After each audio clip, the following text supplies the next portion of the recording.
thank you for inviting me to this gathering. I'll be speaking about the Not in My Name campaign.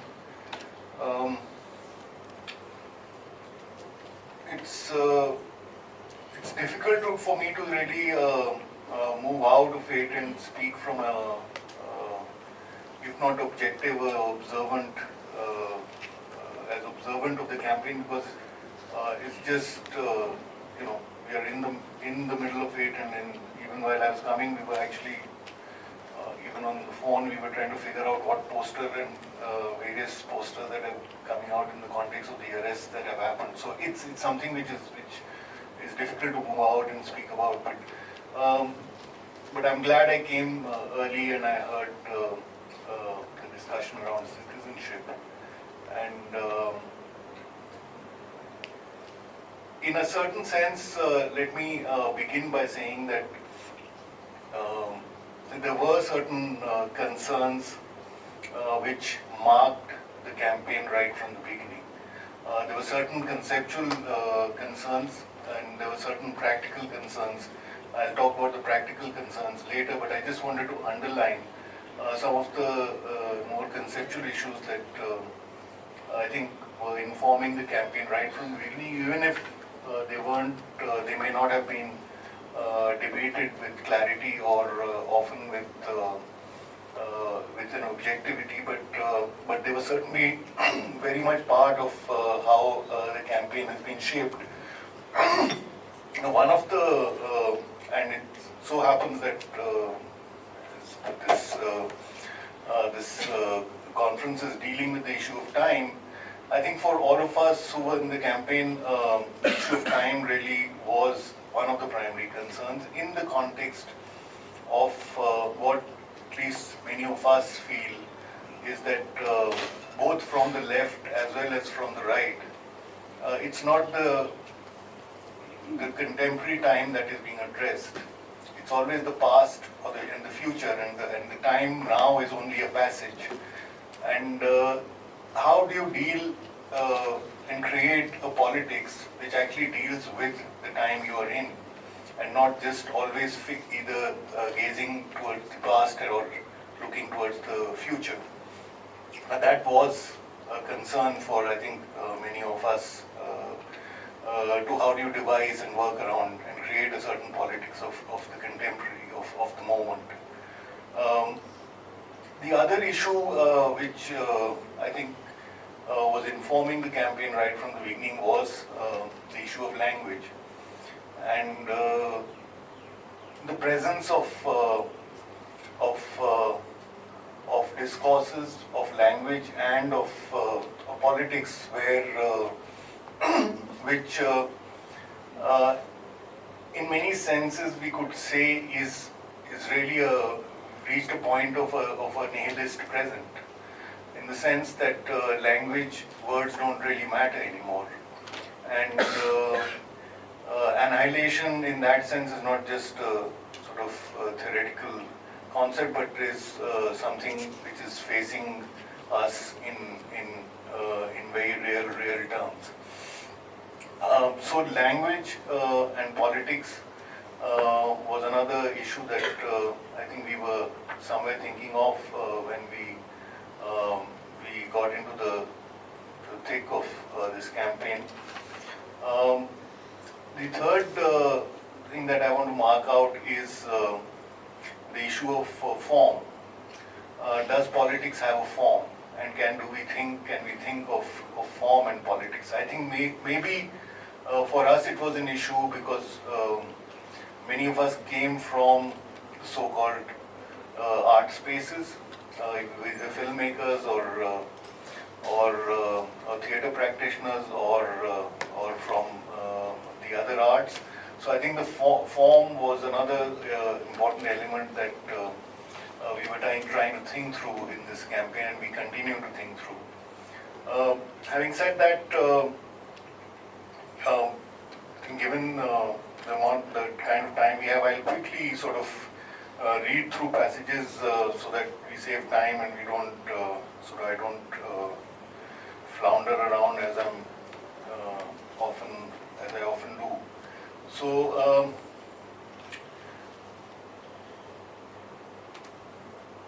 So let me begin by saying that for us,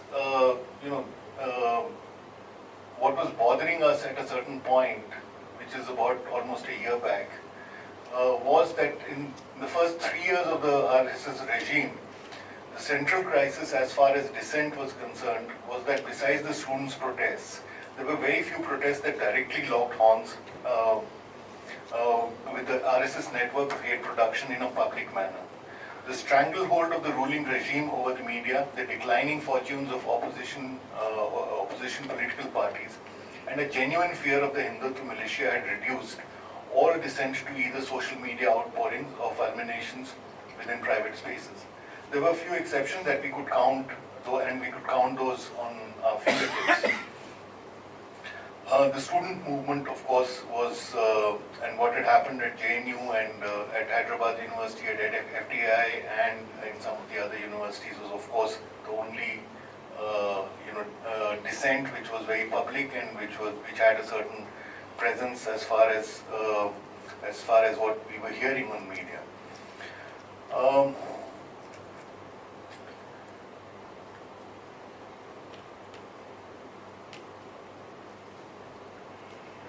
I'm just going to skip parts.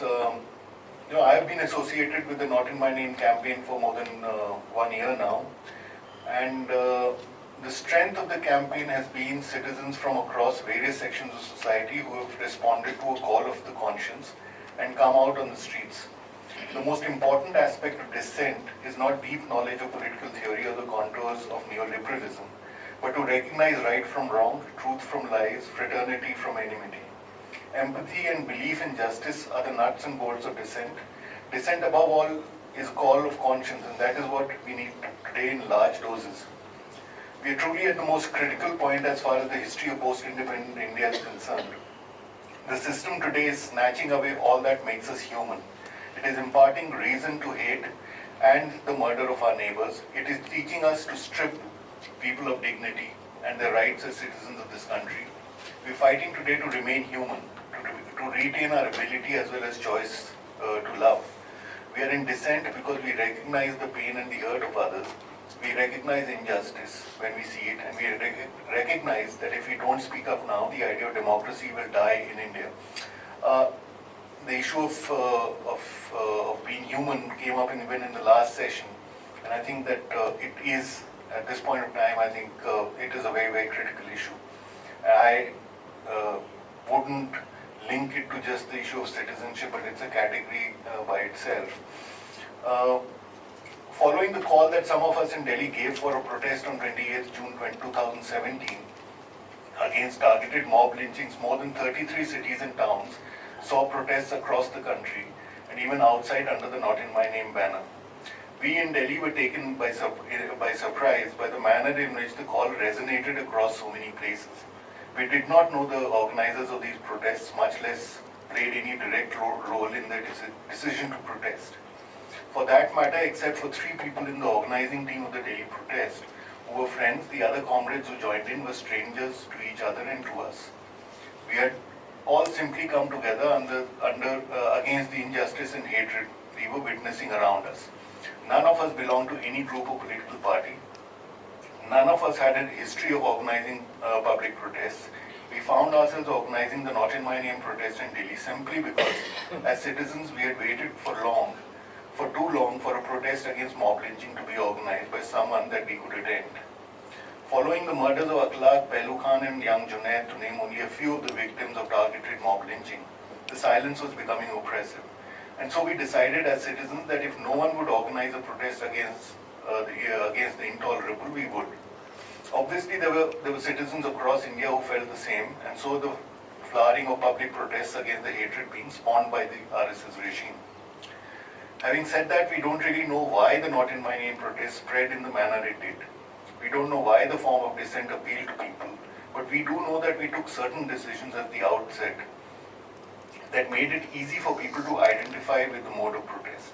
One of the earliest decisions taken by the Not in My Name protest went completely against the commonly held wisdom that the way to counter RSS and its communal agenda is to never take the M word. We were forewarned that to say Muslim would be like showing a red flag to people. immediately an entire compendium of whataboutery would be thrown at us. Ignoring the sage advice, we spoke of targeted killing of Muslims. We placed the right to life, to equality, to religion and belief of Muslim citizens at the center of the protest. How could we not? While it is no doubt that true, and while it is no doubt true that Dalits, Adivasis, Christians across board, women and poor are suffering equally at the hand of the RSS regime, it is equally true that mob lynchings in the name of beef law has been targeted at Muslims primarily. The other wisdom that was imparted was to approach organizations that could arrange for their cadres to join and head the protests. We decided to make it into a citizens' protest. The protest would provide the space for citizens to not only be present, but also be part of organizing and taking it forward. The campaign would speak for citizens of India irrespective of their religion, caste, denomination, gender, sexual identities. We felt that while several political parties and organizations have been voicing their concern, albeit feebly, on the fast deteriorating communal situation in the country, citizens were not coming out on the streets to voice their anger, dismay, grief and disagreement with what many of us understand as an assault on the Indian Constitution. The Constitution is the document that people of India gave to themselves. That was the kind of theory that we were working with, or the language that we were working with. It promises the right to life, equality and the freedom of religion and belief to all citizens of India, and it's a charter that holds the country together. Political parties and organizations have a critical role to play in the political field, but they are not the only ones who have a stake in the Indian Constitution or the democratic process. We believe there is a crying need for a political presence and articulation of and by the citizens that strengthens democratic values and practices without being limited by the imperatives of electoral politics. It is from this position that we took the decision to welcome everyone to the protests, including political formations and organizations, but without the political party banners and logos. One of the issues that came up right in the beginning was the issue of precisely this around that is politics. Are we going to see politics only as something that can be part of political parties and political stages, or is there some other kind of politics, space for another kind of politics to be created? The question, however, remained of would people come out and self-organize in the absence of any core leadership and direction. We decided on a set of principles that would be a guiding spirit rather than individual leaders. The first principle, which I've already stated, was that it would be a citizens' protest without party and organizational banners. The other major principle we put into place was about the media. As news of the protest call spread and more citizens across the country began to organize around the Not In My Name call, we were besieged by TV channels to participate in their regular debates. Some of them asked to run their programs from the protest site. Part of our media strategy was to inform the TV channels that we were neither interested in coming to debate political party representatives, nor would we be part of any panel from the protest side that had party spokespersons. The channels were quick to accede to this insistence. The decision was taken because we felt that we did not need to respond to BJP spokespersons or the stand-ins in TV studio debates when we were responding to them on the streets through our protest. We also felt that the lazy debate show, the mainstay of TV channels, is not only meaningless cacophony, but is also representative of the dismal political scenario, where the most serious issues facing Indian people get gridlocked into a gladiatorial arena. We also did not wish to share TV spaces with non-BJP political representatives. We did not want to be caught in the BJP versus the opposition manipulation of every important issue confronting us today, where the same set of political positions are repeated over and over again. The same actors appear across several channels, but the issue at hand takes a back seat and everything boils down to defending political fortresses and ideological positions. If we were going to be on TV, then it had to be on our terms, outside the daily drama of BJP versus the opposition tagline. Can there be a media space for a politics that is not emerging from the offices of any political party or organization? That is the question we were trying to answer through our media strategy. We also took a decision to boycott the television channels Times Now, ETV and Republic, informed them that our organizing team would not appear on any show run by them. The third principle we put in place was that the protest would run on individual contribution, the details of which would be shared in all the meetings of the campaign. No funds would be solicited or accepted from political parties, NGOs or other organizations, and all the expenses of the campaign would be met solely through individual contribution. That has been our policy for the past year or more. Another major principle we put in place was that we should share all our design and artwork and material with anyone who wanted to organize protests.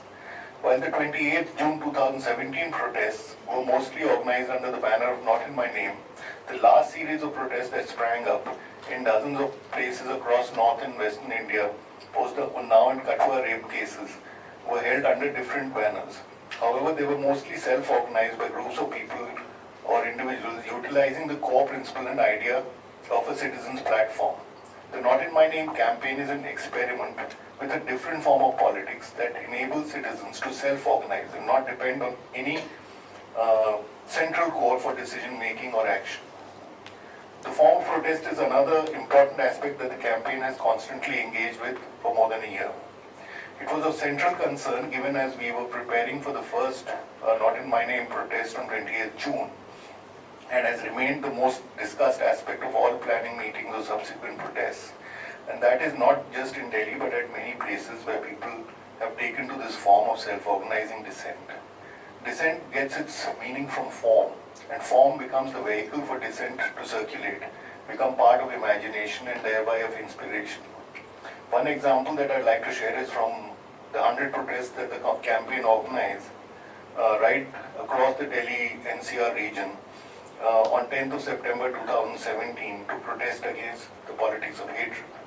The idea was that thousands had gathered at Jantar Mantar on 28th June. The campaign now needed to reach the nooks and crannies of Delhi, its neighborhoods and mohallas.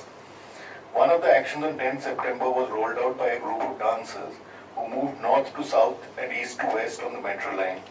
At more than 30 places, they simply stood holding hands on the street or on busy crossroads, and soon passerbys and onlookers began joining them.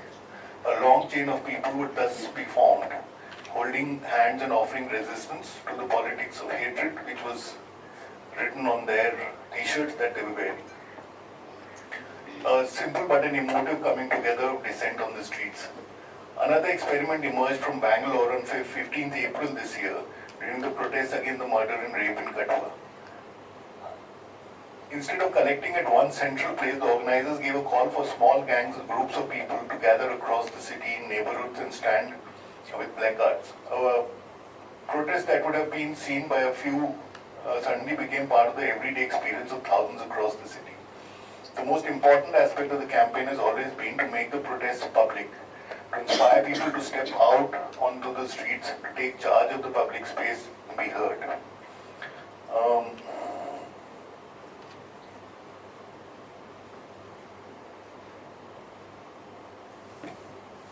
Okay.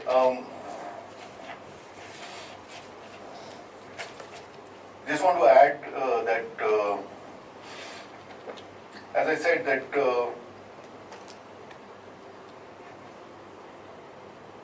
it's actually what we've been trying to address right through is the politics of doing in a certain way, as to how much are you thinking about what you're doing and how you're going about it. And that takes a lot of, most of our time as to getting that part of doing in a way that it challenges us and our politics and our backgrounds, as well as comes up with a form that we hope and we feel that which connects up with people in more creative ways. And I think that